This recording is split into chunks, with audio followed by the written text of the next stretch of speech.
Bien, hoy vamos a ver cómo traducir el mundo real a código.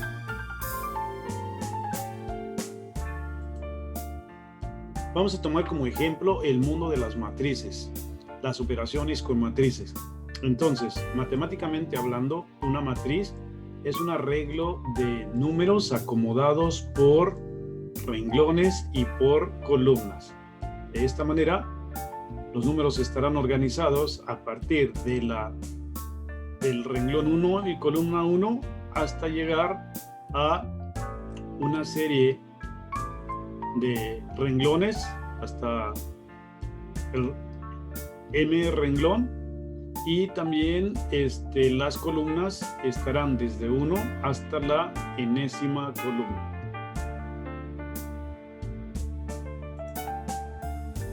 Bien, pero ¿qué operaciones, qué procesos se requieren, qué acciones se requieren para poder realizar todas estas operaciones aritméticas que nos interesa hacer sobre las matrices? Tenemos entonces que se pueden hacer operaciones sobre una matriz en sí misma y que también pueden hacerse operaciones en un par de matrices o más. En este caso, dentro de las operaciones individuales tenemos la transpuesta de una matriz y la inversa de una matriz. Tendríamos también lo que sería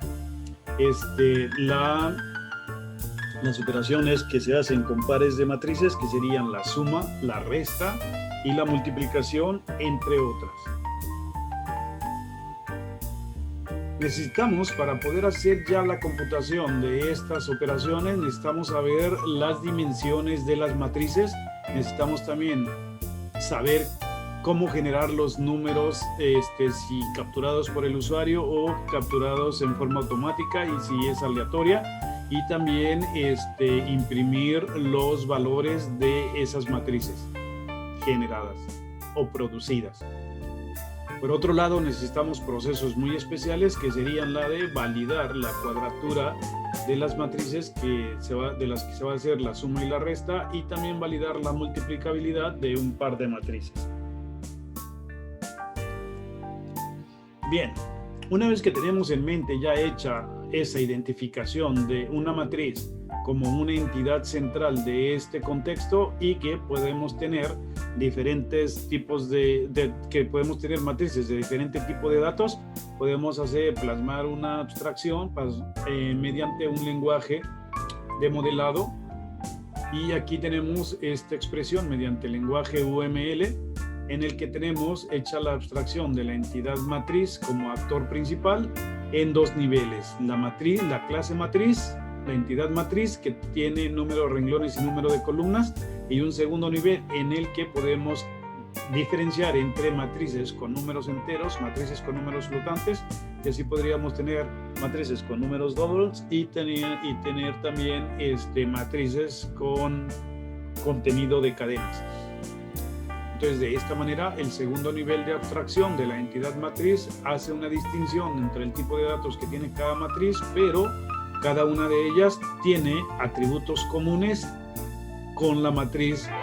con la clase base, que sería la clase matriz. Entonces, matricing tendrá su arreglo de enteros, pero también tiene su número de renglones y su número de columnas. Lo mismo sucede para matriz float.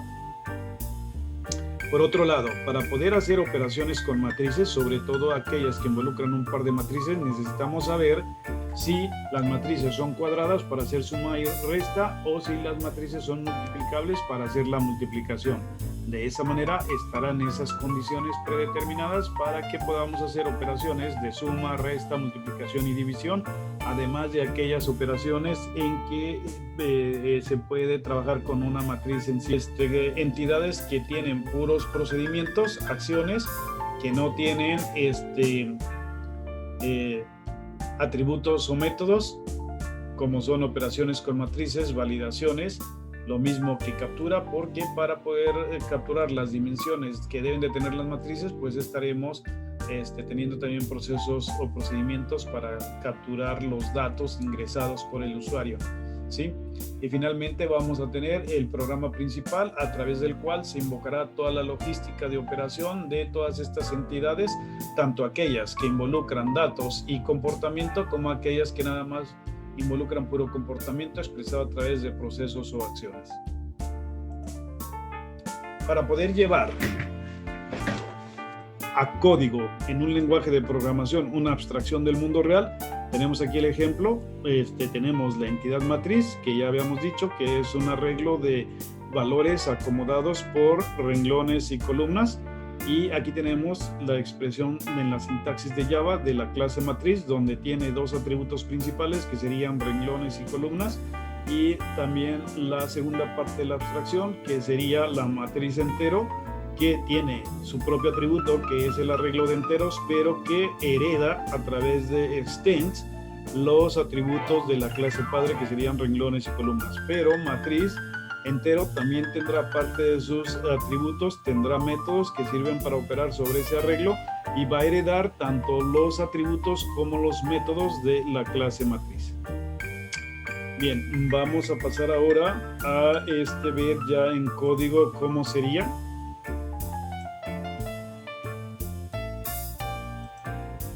Y tendríamos que, vamos a tener primeramente la clase matriz,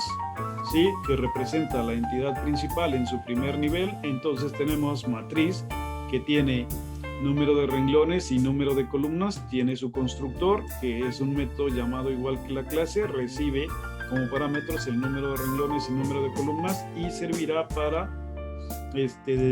fijar los valores de las dimensiones de la matriz,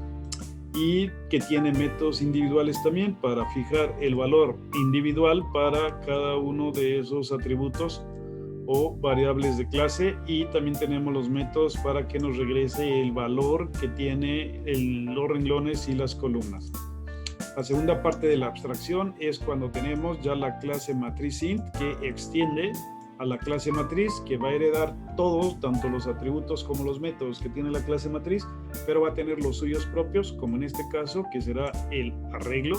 de enteros, y tendrá también su constructor, al que le haremos llegar de la misma forma renglones y columnas, e invocaremos al constructor de la clase padre a través de la palabra clave super, y le haremos llegar estos valores que nos están llegando. Además, el constructor también nos sirve para inicializar al arreglo en términos de sus dimensiones, ¿sí? De esta manera estaremos dimensionando al arreglo en cuanto a número de renglones y número de columnas. Después tendremos el método de iniciar matriz, que ya sería a generarle los valores a sus elementos. Nos estamos apoyando aquí en la clase random de la arquitectura de Java. Creamos un objeto llamado gen, que es del tipo de la clase random. Lo inicializamos con su constructor por default, y ya dentro ya de una estructura de dos for anidados, vamos a ir llenando los elementos de la matriz a través del resultado del método nextInt de la clase random, con un rango de 10 valores que serían de 0 a 9 para no complicarnos respecto a números muy grandes. Tenemos también después el método para imprimir los valores de la matriz, una única matriz, porque es una entidad única y autónoma, y vamos a estar aquí imprimiendo elemento por elemento mediante un tabulador, y después de que se imprima cada renglón vamos a tener un salto de línea hasta que terminen de imprimirse los renglones. Tenemos también aquí el método para imprimir en forma gráfica. Se hace a través de un componente JOptionPane, pero por el momento no vamos a ver los detalles de la impresión en componentes gráficos. Solo es un ejemplo para que vean la diferencia entre imprimir en consola e imprimir en un componente gráfico. Bien, tendríamos luego, para poder dar dimensiones a las matrices y poder ir determinando el orden en que se van a ejecutar las operaciones, pues las indicaciones por parte del usuario nos daría tenemos un método para capturar entero, un método para capturar flotantes, un método para capturar double y un método para capturar string. Aquí en cada uno de estos métodos nos estamos apoyando de la clase scanner de Java. Creamos el objeto SC, cuyo constructor le pasamos como parámetro la entrada desde la consola, desde el teclado, y vamos a regresar el valor que nos dé el método nextInt de la clase scanner, dando un valor único ya en el formato entero. Lo mismo sucede para capturar un flotante, lo mismo sucede para capturar un double y lo mismo que para capturar una cadena, donde a diferencia de los datos numéricos vamos a utilizar el método nextLine de la clase scanner para obtener toda la cadena que nos den en una línea. Bien, una característica muy importante de la clase captura entrada es que no tiene atributos, no tiene variables de clase, no tiene campos, tiene puros métodos y todos sus métodos son declarados del tipo static, por lo que significa que todos los métodos son métodos de clase que no van a ser necesario crear un objeto del tipo captura entrada para utilizar sus métodos, sino que se van a invocar directamente a través del nombre de la clase. Bien, pues lo mismo tenemos las clases validaciones, que tampoco tiene atributos, variables de clase o campos, que solamente tiene métodos para validar la cuadratura, para validar la multiplicabilidad, tanto de matrices entero como de matrices flotante. Entonces, al método validar cuadratura le haremos llegar dos objetos que representan la matriz 1 y la matriz 2 del tipo entero, de las cuales se va a comparar su cuadratura. También en el caso de la multiplicabilidad le haremos llegar dos matrices como parámetros a este método, y ahí adentro se hará la validación de que sí son multiplicables. Lo mismo es para las matrices que son de datos flotantes. Y dentro de las operaciones con matrices, que también es una entidad, una clase sin variables de clase, atributos o campos, que también tiene puros métodos y que todos son estáticos. Y pues aquí tenemos el método de transponer matriz entero, al que le llega como parámetro una matriz del tipo entero. Adentro nos apoyamos de una variable local que es del tipo matriz entero, que obtiene las dimensiones inversas de la clase matriz que vamos a hacer ahorita, perdón, del objeto matriz del que vamos a hacer la transpuesta, y regresamos esa variable local en la que nos apoyamos. Bien, lo mismo va a suceder para el método de sumar matrices entero. Le hacemos llegar dos matrices del tipo entero. Adentro nos apoyamos de un objeto local del tipo matriz entero, en el que también tomamos ahí las dimensiones de cualquiera de las matrices que llega como parámetro, y ya adentro haremos el procesamiento de suma para regresar el resultado. Lo mismo sucede con la resta. Recibe dos objetos como parámetros del tipo matriz entero, y adentro pues nos apoyamos en una variable local para obtener el resultado de la resta. Lo mismo sucede para la multiplicación, ¿sí? Nos llegan dos matrices, previamente ya se validó que ellas fueran multiplicables, y adentro simplemente se crea una variable local del tipo matriz int, donde ahí vamos a dimensionarla dependiendo de las necesidades de qué tamaño y qué dimensión debe tener la matriz resultante, y regresamos la matriz resultante. Bien, así como tenemos métodos para las operaciones con matrices del tipo entero, tenemos también aquellas con matrices del tipo flotante. Una vez que ya tenemos los procedimientos para capturar las entradas del usuario, para hacer las validaciones de las matrices y para hacer las operaciones con las matrices, podemos proceder entonces a ver el programa principal, en el que tenemos que dentro del método main vamos a crear